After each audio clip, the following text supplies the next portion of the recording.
اگر آپ لکھنؤ، اس کی تاریخ اور اس کے ماضی میں ہونے والے دلچسپ واقعات کے بارے میں جاننا چاہتے ہیں اور ساتھ ہی لکھنؤ کی دن بدن بدلتی ہوئی شکل اور حالات کے بارے میں بھی متعارف ہونا چاہتے ہیں تو برائے مہربانی چینل کو سبسکرائب کرنے کی زحمت گوارا کریں اور ساتھ لگے بیل آئیکن کو بھی کلک کریں تاکہ نیا ویڈیو اپلوڈ ہوتے ہی اس کی انفارمیشن آپ کے پاس پہنچ جائے۔ شکریہ۔ آج کل ہر طرف یہ فیشن ہو گیا ہے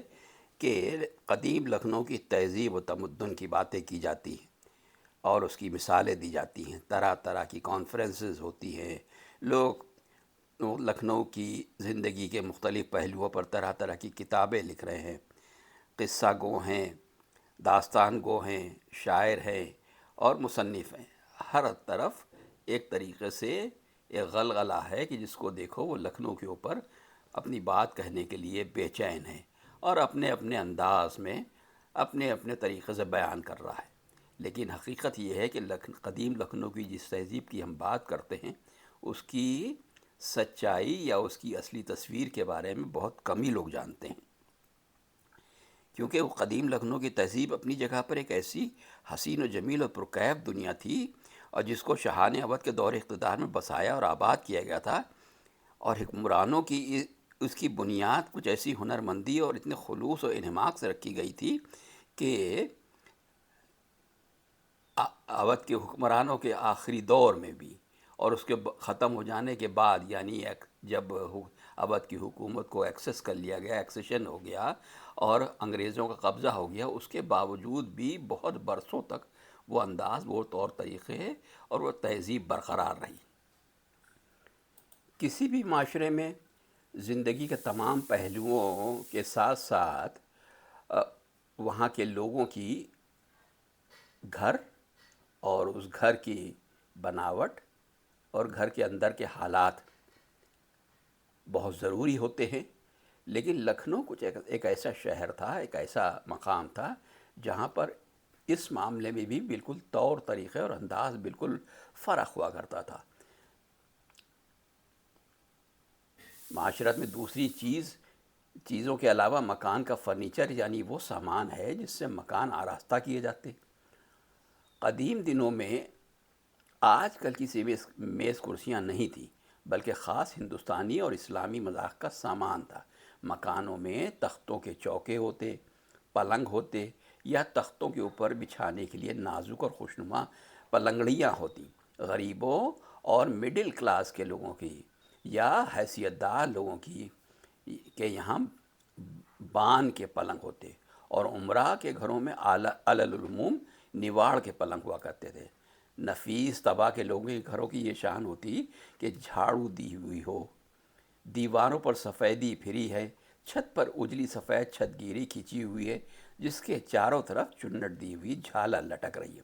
دالان، کمرے، صحن میں تختوں کا چوکا ہے، اس پر دری ہے اور دری پر سفید براق چاندنی جو اس نفاست سے کھینچ کر بچھائی جاتی تھی کہ شکن کا کہیں نام نہیں ہوتا تھا۔ چاروں کونوں پر سنگ مرمر کے گنبد نما میر فرش کے کونوں کے دبائے ہوئے ہیں تاکہ ہوا میں چاندنی اڑنے نہ پائے، اس میں شکنے نہ پڑے۔ اوپر اجلا فرشی پنکھا ہے، اس کا بھی بعد کے زمانے میں رواج ہوا۔ دراصل ان مکانات کی زینت دستی پنکھوں سے ہوتی تھی جو حسب مرتبہ اور درجہ اور رتبے بڑے تکلف و اہتمام سے بنائے جاتے تھے، اور ان کا حال بھی بیان کیا جانا ضروری ہے جو کسی اور مقام پہ بتایا جائے گا۔ اس کے چوکے اور فرش پر خواہ کمرے کے اندر ہوں یا باہر ایک جانب جو صدر مقام قرار پایا جاتا، نواڑ کا نفیس اور خوبصورت پلنگ بچھا ہوتا۔ پلنگ کے اوپر گرمیوں میں دری اور جاڑوں میں کوشک ہوتی اور اس کے اوپر ایک اجلی چادر بچھی رہتی۔ پلنگ کی چادر میں شاہی محلوں یا ان کے ہم رتبہ محل سراؤں میں ایک نیچی زمین کے قریب تک ایک چنٹ دار جھالر چاروں طرف ٹکی ہوتی جو پلنگ میں ایک خاص شان پیدا کر دیتی۔ چاروں پایوں پر بچھونے کی چاروں کے چاروں کونے ریشم کی رنگین ڈوریوں سے اس خوشنما بندش سے باندھ دیے جاتے تاکہ لیٹنے اور کروٹ بدلنے میں بچھونا کھینچے نہ اور اپنی جگہ سے سرکنے اور ہٹنے نہ پائے۔ سرہانے پلنگ کے عرض کے برابر اسی لیول پہ اور مستطیل قطع کے پتلے پتلے چار نہایت ہی نرم تکیے ہوتے۔ یہ تکیے اکثر شال باف یا ٹول کے ہوتے اور ان پر تنزیب یا پتلی نین سک کے سفید غلاف چڑھے ہوتے جن میں ٹول کی سرخی اپنی جھلک دکھاتی، اور وہ پراٹھے کے پرتوں کی طرح تلے اوپر رکھے جاتے۔ پھر ان کے اوپر ادھر ادھر اسی کپڑے کے دو ننھے ننھے نرم گل تکیے ہوتے تاکہ کروٹ سے لیٹنے میں گالوں کے نیچے رہیں۔ یہ گل تکیے ہاتھ کی ہتھیلی سے زیادہ بڑے نہ ہوتے۔ اس کے بعد بچھونے پر دونوں جانب، دونوں پٹیوں کی جانب دو گول تکینیاں رہتی جن کو کروٹ لیتے وقت رانوں کے نیچے دبا لینے میں آرام ملتا۔ پائتی، دلائی، رضائی یا لحاف موسم کے مناسب لگا دیے جاتے، اور دن کو جب کوئی لیٹنے والا نہ ہوتا سارے پلنگ پر ایک پلنگ پوش پڑا رہتا۔ چوکے پر پلنگ کے آگے صدر نشینی کے لیے فرش کے اوپر ایک قالین مسند کی وضع میں بچھا دیا جاتا تھا، اور قالین پر پلنگ سے ملا ہوا گاؤ ہوتا جس پر روز کے استعمال کے لیے تو سفید غلاف رہتا، مگر اعلیٰ تقریبوں کے موقعوں پر نہایت قیمتی ریشمی اور اکثر کارچوبی کام کے غلاف چڑھا دیے جاتے۔ اور اگر چوکے پر پلنگ نہ ہوتا تو اس کے کسی ایک رخ پر جو مناسب معلوم ہو مسند تکیہ ہوتا اور اس پر نشست ہوتی۔ دیواروں پر اگرچہ کبھی کبھی تصویریں ہوتی، مگر تصویروں کا جس قدر اب رواج ہے ان دنوں نہ تھا، بلکہ تصویروں کے عوض عمدہ قطعات جن پر بڑی نفاست سے نقش و نگار بنائے جاتے فریم میں جڑ کے دیواروں پر لگا دیے جاتے۔ ان قطعات کا اس زمانے میں رؤسا کو اس قدر شوق تھا کہ انہی کے لکھنے اور تیار کرنے پر خوش نویسوں کی زندگی بسر ہوتی تھی، اور سچ یہ ہے کہ اسی شوق نے قدیم زمانے میں وہ نامور اور باکمال خوش نفیس یعنی کیلی گرافسٹ پیدا کر دیے تھے جو سوا قطعات لکھنے کے کتابت کو اپنے لیے ننگ اور اپنے معمولی شاگردوں کا کام سمجھتے تھے۔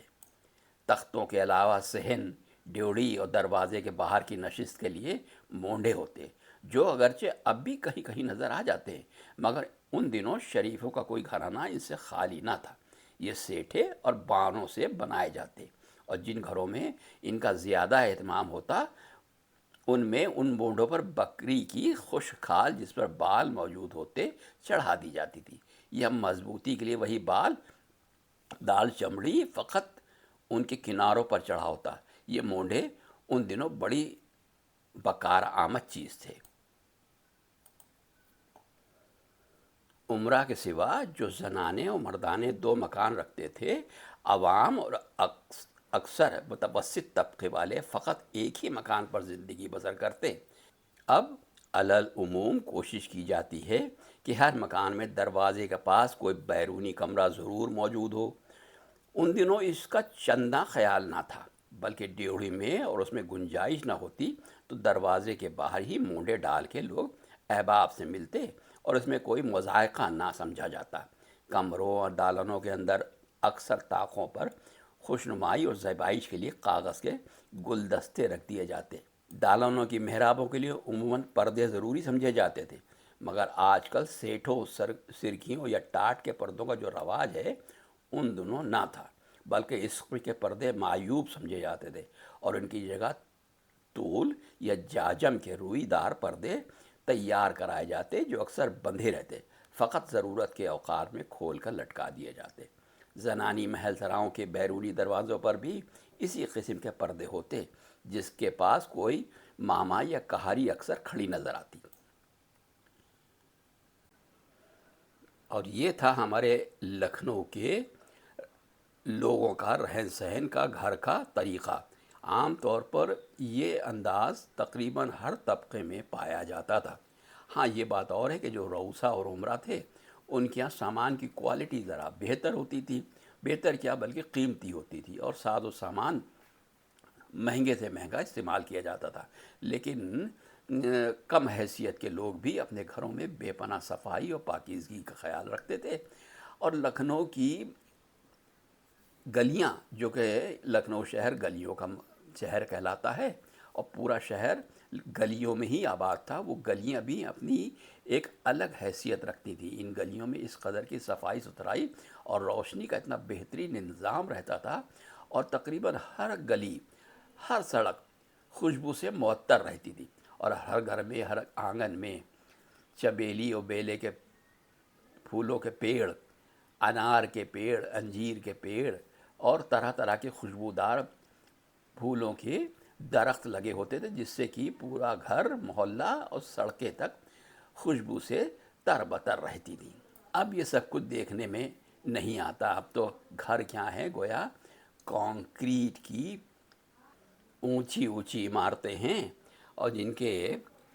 جن کو فلیٹ کہا جاتا ہے، وہ سارے گھر سارے فلور پہ ایک ہی انداز کے ہیں، ایک ہی طریقے کے ہیں، اور ایسا لگتا ہے گویا ماچس کی ڈبیاں ایک دوسرے پر رکھ دی گئی ہیں، اور اسی میں لوگ رہ رہے ہیں۔ نہ تو کوئی در ہے، نہ محراب ہے، نہ آنگن ہے، نہ ہی برآمدوں کا کوئی خیال ہے، اور نہ ہی کوئی بیٹھک ہے، بس مکان ہے اور کام۔ جس قدیم لکھنؤ کی بات کر کے آج ہم لوگ فخر محسوس کرتے ہیں کہ ہمارا لکھنؤ قدیم وقت میں ایسا تھا، محلے اس طریقے کے تھے، اس انداز کا رہن سہن تھا، ایسی بات چیت کے طریقے سے، ایسا میل ملاپ تھا، ایسا پہناوا تھا، ایسے کھانے تھے، وغیرہ وغیرہ۔ اس میں کچھ باتیں اور بہت اہم تھیں، جیسے کہ اگر مان لیجیے لباس کا بھی ذکر ہو جائے اسی سلسلے میں، کہ قدیم دنوں میں شرفا کے مذاق میں اپنے گھر پر یا اندر یا باہر پورے کپڑے پہننے کی ضرورت نہیں سمجھی جاتی، بلکہ سر سے پاؤں تک برہنہ رہنا اور فقط ایک طول کی غرقی یعنی مختصر سی لنگی باندھے رہنا معیوب نہ تھا۔ یہ غرقی اس قطع کی ہوتی کہ جانگیا کی طرح بجز سطر پوشی کی ٹانگیں بھی ننگی رہتی ہیں۔ فی الحال ہمارے شرفا اپنے گھر پر بھی اندر یا باہر بنیان کرتا پائجامہ پہنے رہنا لازمی سمجھتے ہیں، مگر جس عہد کا ہم ذکر کر رہے ہیں ان دنوں بظاہر ہر گھر میں اتنے کپڑے پہنے رہنا وزاداری کے خلاف تھا۔ اس وقت بہت سے ایسے لوگ تھے جو فقط گھر سے نکلتے وقت انگرکھا پائجامہ پہن لیتے، اور اس طریقے سے ایک شوب کو مہینوں تک نبھا لیتے جاتے تھے، اور کپڑوں کی یہ حالت ہوتی کہ معلوم ہوتا کہ آج ہی دھو کے آئے ہیں۔ معمول تھا کہ دھوبی کے وہاں سے آیا ہوا انگرکھا پہنا جاتا تو اس کے دامن، گوٹ اور آستینیں چنی جاتی۔ اس چناوٹ کے نشان مہینوں تک اسی طرح برقرار رہتے تھے۔ اس کو چنٹ بھی کہا جاتا تھا، یعنی کلف دیے ہوئے انگرکھے اور کرتے وغیرہ کی آستینوں میں چنٹ دے کر پہنا جاتا تھا، جو اپنے آپ میں ایک بے پناہ خوبصورتی اور نزاکت پیدا کرتا تھا۔ ہاں، عورتوں کے لباس میں البتہ کوئی